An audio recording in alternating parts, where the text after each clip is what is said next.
नमस्कार छात्रों।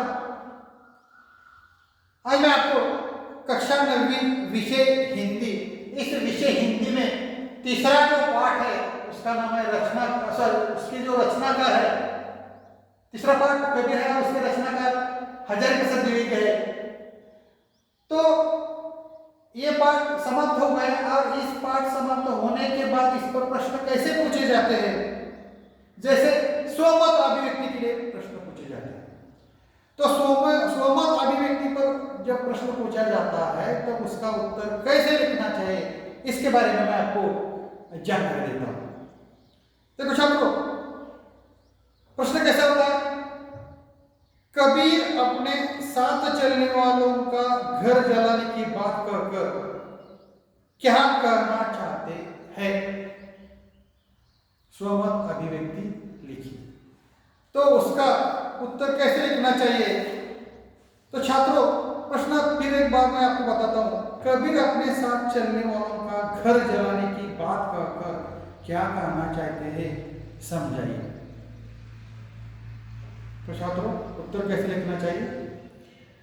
कबीर मनुष्य के अंतःकरण में व्याप्त मोह ममता को घर की उपमा देते हैं। किसकी उपमा देते हैं? घर की।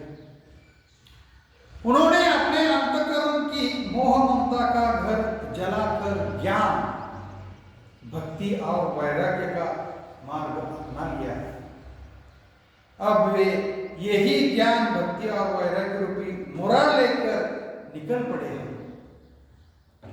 इस मुरादे से अब वे उस व्यक्ति के अंतःकरण से मोह ममता का घर जलाएंगे जो उनके साथ वैराग्य के मार्ग पर चलना और प्रभु को प्राप्त करना चाहते हो। उसके बाद स्वमत अभिव्यक्ति के लिए दूसरा प्रश्न पूछा जाता है। देखो प्रश्न कैसा है? कबीर फक्कड़ना स्वभाव विषय पर अपने विचार 6 से 8 पंक्तियों में लिखिए। तो कैसे उत्तर लिखना चाहिए? देखो छात्रों, कबीर को संत कवि कहा जाता है। संत कवि में उनका एक महत्वपूर्ण स्थान है, पर कबीर ने अपने आप को संत कवि तक ही सीमा तक नहीं रखा है। उन्होंने अपने जीवन से संचित अनुभव को काव्य में खुलकर उतारा है। परंपरा से समाज में चली आ रही सड़ी गली कुरीतियां और पाखंडों को उन्होंने खुलकर क्या किया है? विरोध किया है। हमारे देश में जो जाति, वर्ण, आपसी जो भेदभाव, मार्मिक कट्टरता पर उन्होंने क्या किया है? कड़ा प्रहार किया है। इन बातों को समाज के समक्ष रखते हुए उन्होंने किसी की परवाह नहीं की है। यह काम एक संत कवि नहीं कर सकता। कबीर ने संत कवि होते हुए भी यह काम किया है। महत्वपूर्ण बात है। इसलिए कहा जा सकता है कि कबीर का स्वभाव फक्कड़ना था। और एक प्रश्न पूछा जाता है स्वमत अभिव्यक्ति के लिए। देखो प्रश्न कैसा है?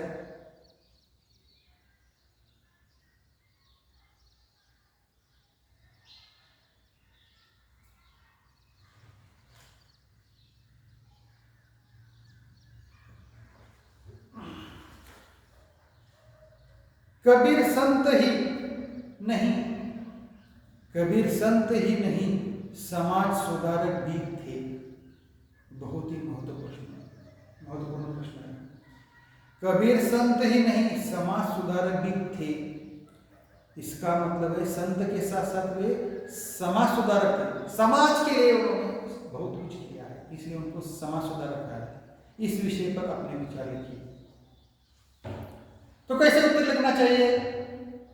कबीर का नाम संत कवि में लिया जाता है। कबीर ने ईश्वर एवं ईश्वर भक्ति पर जो लिखा है, उन्होंने समाज में व्याप्त कुरीतियों और अविशुद्धता पर एक गहरी चोट की है। कबीर के काल में समाज में अनेक विकृतियां फैली हुई थी, अनेक प्रकार की विकृतियां फैली हुई थी।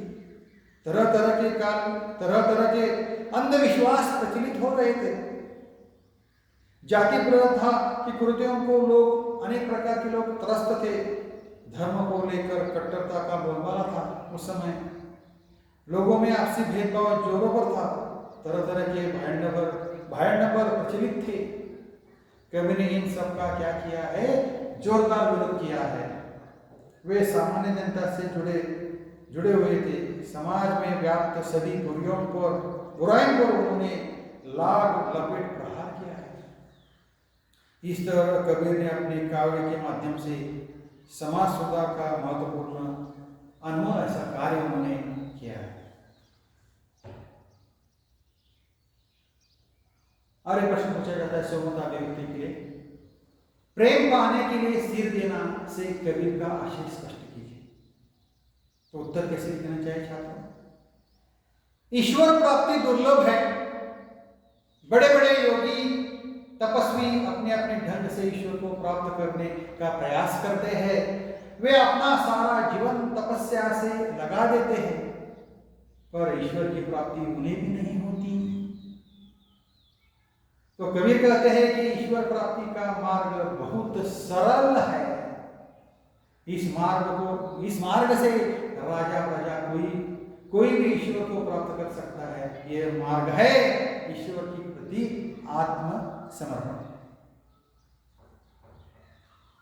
और आत्मसमर्पण तभी हो सकता है जब मनुष्य अपना अहंभाव, खुद के मन में जो एक प्रकार का अहंभाव होता है, वो अहंकार को त्याग कर दे। अपने प्रति जो एक प्रकार का जो अहंकार है, क्या करना चाहिए? त्याग देना चाहिए। और यहां सिर देना का अर्थ है अपना अहंकार त्याग देना।